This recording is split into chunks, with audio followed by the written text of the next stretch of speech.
आइए आज हम देखते हैं रेखीय समीकरण को हल करने का ये 7वां नंबर वीडियो। ये 7वां नंबर वीडियो है। इसके पहले मैंने 6 वीडियो बना चुका हूँ, ठीक है। तो इस वीडियो में हम देखने वाले हैं युगपत समीकरण को ग्राफ विधि से कैसे हल करते हैं। इसके पहले पार्ट नंबर 6 में मतलब भाग 6 में भी हमने ग्राफ खींच के बताया हुआ था। ये वाला सवाल प्रश्न नंबर 2 का 5वां जो है वो थोड़ा बड़ा सवाल है, इसके लिए उसका ग्राफ देखता हूँ, जगह रहेगा तो इसमें बताएंगे, तो मिटा के फिर बता दूंगा। लेकिन अब इसको हल कैसे करना है उसको देखते हैं, ठीक है। जैसे मैंने बताया था सवाल नंबर 1 को, प्रश्न नंबर 2 के पहले नंबर सवाल को, कि हम इस सवाल को क्या करेंगे कि x या y का मान अपनी मर्जी से रखेंगे, ठीक है। अपनी मर्जी से रखने के बाद इस समीकरण में रख करके हम दूसरे का मान लेके आएंगे। अगर हम x का मान रखते हैं अपनी मर्जी से तो y का मान लेके आएंगे, यदि y का मान अपनी मर्जी से रखते हैं तो x का मान लेके आएंगे। यहाँ पर रख करके हम हल कर सकते हैं, या फिर जैसे हमने वीडियो नंबर 6 में बताया हुआ था कि हम पहले y बराबर निकालेंगे। y बराबर अगर निकालना चाहेंगे तो y को मैं इधर रखूंगा और 3x को उस तरफ लेके जाऊंगा। 3x को उस तरफ लेके जाना मतलब 3 का चिन्ह क्या है, प्लस है, उस तरफ जाएगा तो माइनस हो जाएगा। तो -4y बराबर -7 -3x, ठीक है। तो यहाँ भी माइनस है, ये सब में माइनस है, इसके लिए क्या करूंगा मैं, सबका चिन्ह बदली कर दूंगा। सबका चिन्ह अगर बदली करता हूं तो क्या हो जाएगा हमारे पास 4y बराबर 7 + 3x। अब क्या करूंगा, ये 4 भी मुझे नहीं चाहिए इस तरफ। अगर 4 नहीं चाहिए तो 4 को इधर लेके जाऊंगा। 4 इधर जब जाएगा तब ये बटे में हो जाएगा, बट दोनों के बटे में रहेगा, ठीक है। तो ये हो जाएगा आपके पास y बराबर 7 + 3x बटे 4। ये हो गया हमारा समीकरण। y बराबर हमने ले लिया 3x + 4, ठीक है। अब यहाँ पे हम x y x का मान हम अपनी मर्जी से लेंगे। अगर आपको अच्छी तरह से गुणा वगैरह आ रहा है, मन में करके आप उसको रख सकते हो, ठीक है। नहीं तो आप उसको हल करोगे यहाँ पे, तो यहाँ पे अगर दशमलव में अगर आता है आंसर तो भी चलेगा, प्लस में आएगा तो भी चलेगा, माइनस में आएगा तो भी चलेगा, ठीक है। तो अपनी मर्जी से हम कोई भी गिनती ले सकते हैं। तो मैं ले लेता हूं, जैसे मैं ले लेता हूं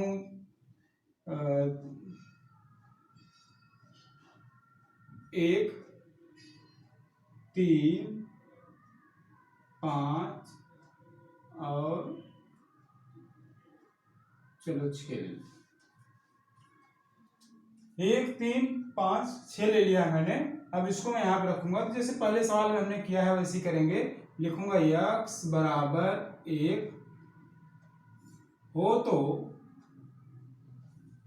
y बराबर हमारे पास है 7 + 3x बटे 4।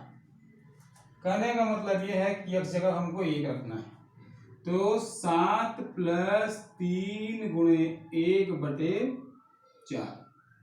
यहाँ पे गलती से कभी भी आप इसको प्लस मत करने जाना। अगर प्लस कर दोगे तो गलत हो जाएगा। किसी भी क्रिया में अगर गुणा है तो पहले हम उसको गुणा करेंगे, फिर उसके बाद जोड़ या घटाना कर सकते हैं, और फिर बाद में भाग देने वाले इसमें, ठीक है। तो सबसे पहले गुणा करना होता है, फिर उसके बाद भाग होता है, फिर जोड़ और घटाना होता है। तो यहाँ पे पहले गुणे का चिन्ह है, इसके लिए हम पहले गुणा करना चाहेंगे। तो गुणा करेंगे तो हो जाएगा 7 + 3 बटे 4। तो 7 3 10 हो जाएगा, तो 10 बटे 4, और हम इसमें भाग देंगे, तो हो जाएगा हमारे पास 2.5, ठीक है। दूसरा मान लेते हैं हम x बराबर 3। यदि x बराबर 3 हो तो हम y बराबर सेम रखते हैं, x + 3x बटे 4। अब यहाँ पे 7 + 3 × 3 बटे 4। फिर से यहाँ पे हम पहले क्या करेंगे, गुणा करेंगे तो कैसे हो जाएगा आपके पास 7 + 9 बटे 4।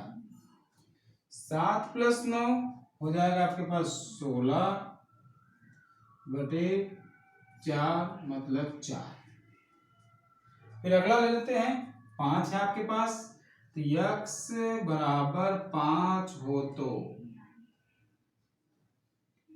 y बराबर सेम 7 + 3x/4, 7 + 3 × 5/4, 7 + 3 × 5 15/4, 15 + 7 कितना हो जाएगा 22, 22/4। 22 में 4 से भाग देके देखेंगे तो एक हो जाएगा आपके पास 11/2, मतलब 2 से अभी मैंने भाग दिया, फिर उसके बाद हम क्या करेंगे, इसको आधा करेंगे तो हो जाएगा 5/5। ठीक है। फिर अगला आता है 6 हमने लिया है। ये गिनतियां आप अपने मर्जी से ले सकते हो, जो भी लेना है ले सकते हो। ठीक है, प्लस में भी ले सकते हो, माइनस में भी ले सकते हो। तो x बराबर 6 हो तो y बराबर 7 + 3x/4, 7 + 3 × 6/4 बराबर 7 + 3 × 6 18, 18/4। कट नहीं करने जाना है यहाँ पे, ठीक है, क्योंकि यहाँ पे प्लस का चिन्ह है तो ये नहीं कटेगा। अगर गुणे का चिन्ह होता है तो कट जाता है, लेकिन आप इसको गलती से मत कट करने चले जाए। ठीक है, अब हम क्या करेंगे, इसको जोड़ेंगे। अब इसको जोड़ेंगे तो जोड़ते समय हमको कितना मिलने वाला है, ये हो जाएगा आपके पास 25/4। अब 25 में 4 से भाग देंगे, 4 × 5 = 4, 6 = 24.25,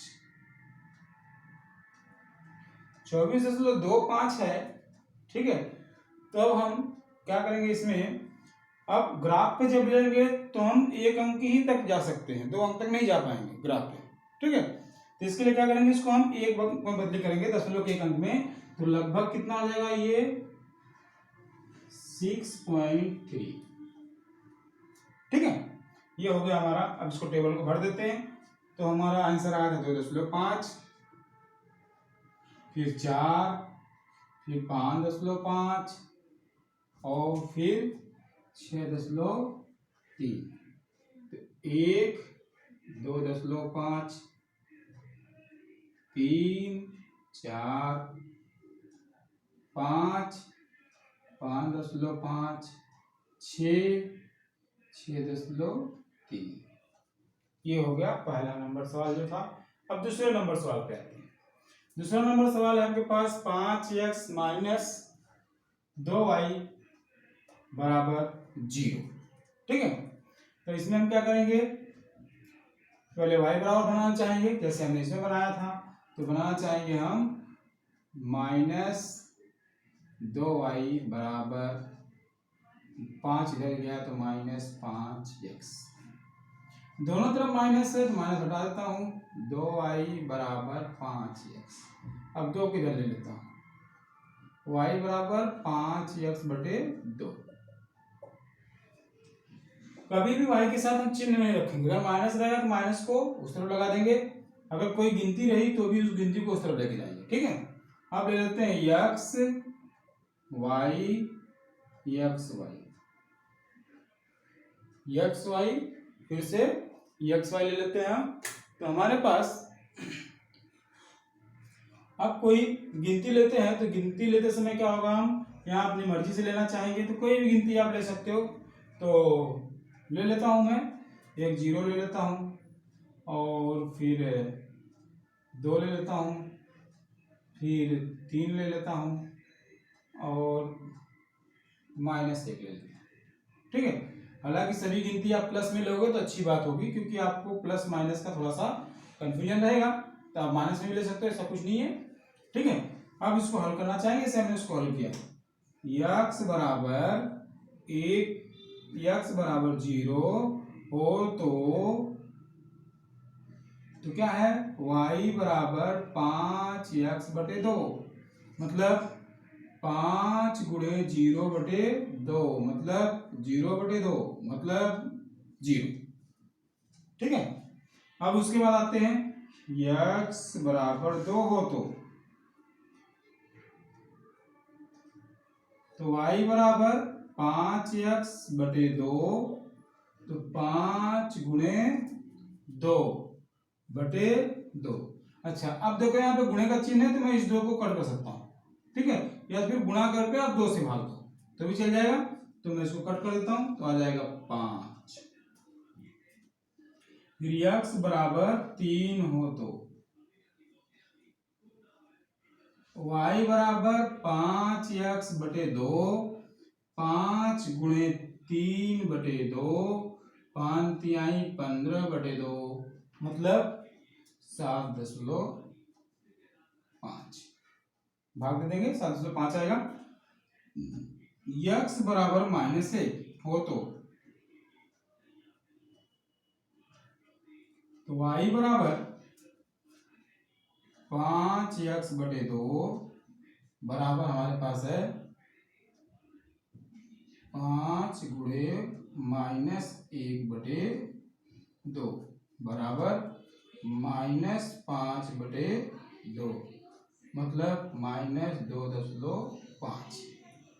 ठीक है, अब इसको क्या करेंगे, हम भरना चाहेंगे इसमें, तो ये इसका आंसर क्या है हमारे पास, 0 था तो 0 आ गया। ठीक है, फिर इसके बाद 5, फिर 7.5 और फिर 2.5 माइनस में।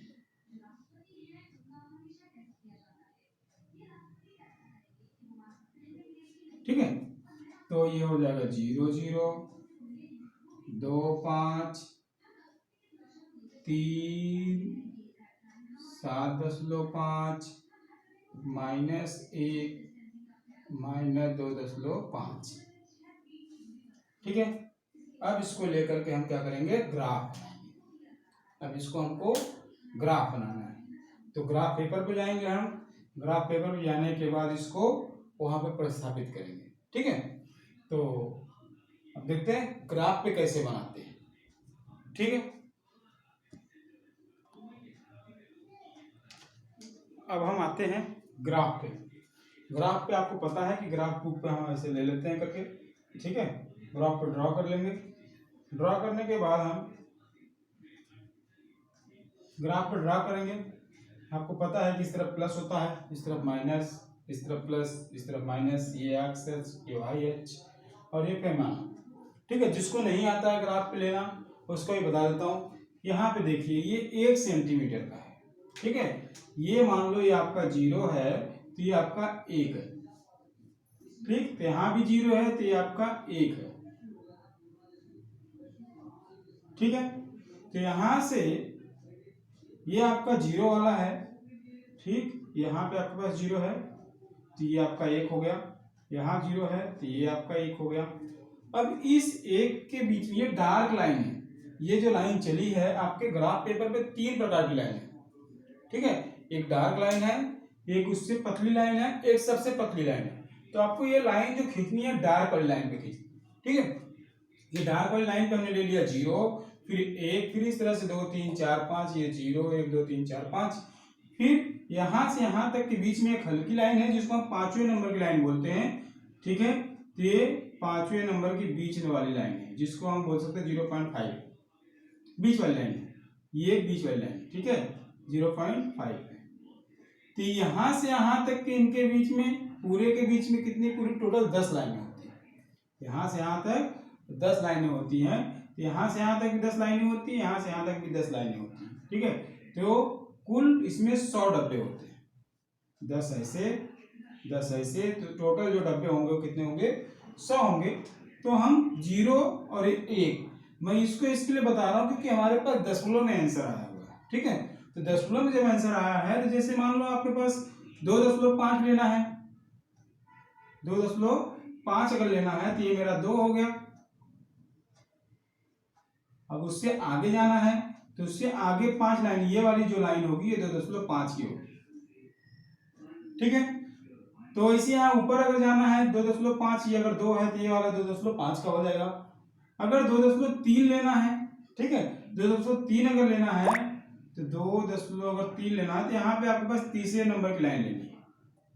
ये तीसरे नंबर की लाइन को पकड़ेंगे 2.3 बोल, ठीक है। इस तरह से हम लेने वाले हैं। चलो आते हैं ग्राफ पे, लेते हैं हम। पहला वाला हमारे पास है 2.5, एक्स अक्ष पे 1 है और वाई अक्ष पे 2.5 है, तो ये 2 है और ये 3 है, तो इसके बीच में आपको 5वें नंबर की जो लाइन मिलेगी उसको हम ले लेंगे 2.5, तो हो जाएगा 1, 2.5। फिर दूसरा है 3, 4, 3 और फिर ये 4,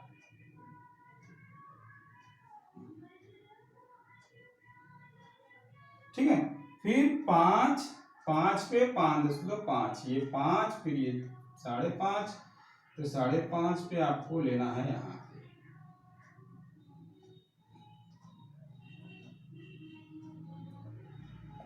यहाँ से जो 5 है और यहाँ से 5 और 6 के बीच में जो लाइन है उसको पकड़ना है, 5.5 है, ठीक है। फिर 6, 3, ये 6 है और यहाँ पे 6.3, 6 से तीसरे नंबर की लाइन ऊपर जाएगा, ठीक है। तो 6 से तीसरे नंबर की लाइन कुछ ऐसी आ जाएगी आपके पास, 6.3। इन सबको मिलाकर के हम क्या करेंगे, एक लाइन खींचेंगे और चारों बिंदु कहाँ आएंगे, एक लाइन पे आना चाहिए, ठीक है। एक लाइन पे आएगा। ये ग्राफ नहीं है, ग्राफ पेपर नहीं है, तो हो सकता है आगे पीछे चला जाए, लेकिन कुछ इस तरह से लेकर के हम क्या करेंगे, इसको ग्राफ पे कुछ ऐसे खींच देंगे।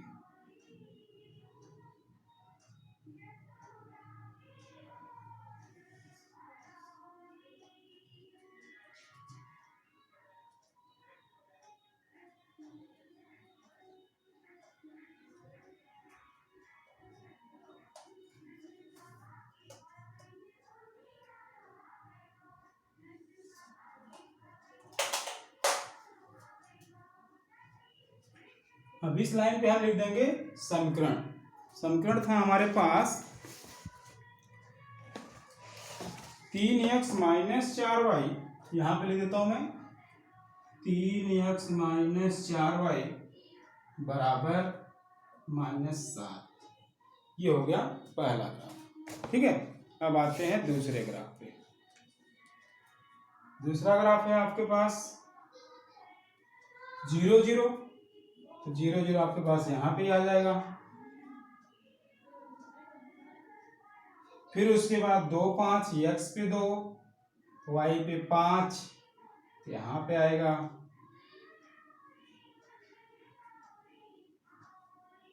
फिर 3, 7.5, तो हम यहाँ पे 8 तक ले लेते हैं, ठीक है। तो 3, 7.5, 7.5, ये 3 और ये 5वें नंबर की लाइन यहाँ पे आएगी, तो कुछ ऐसे हो जाएगा 3, 7.5। फिर -1 x पर, -1 यहाँ पर और -2.5, मतलब ये इसकी 5वें नंबर की लाइन यहाँ पे आएगी 2 और 3 के बीच में, तो कुछ यहाँ पे आएगा।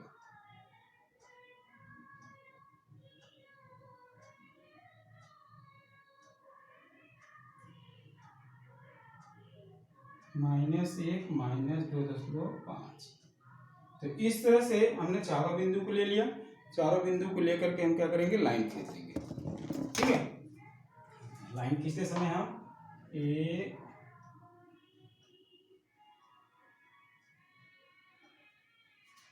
कुछ बिंदु यहाँ पे पास में आ जाएगा, ठीक है। चारों बिंदु साथ में आएंगे, कुछ ऐसे लाइन जाएगी, तो ये हो गया आपका ग्राफ। समीकरण का हल क्या हुआ, समीकरण का हल शायद यही मिलने वाला है आपको। ग्राफ पेपर पे सही से देख लेना कि समीकरण का हल क्या मिलने वाला है, 1 और 2.5। 1, 2.5 क्या होगा आपका समीकरण का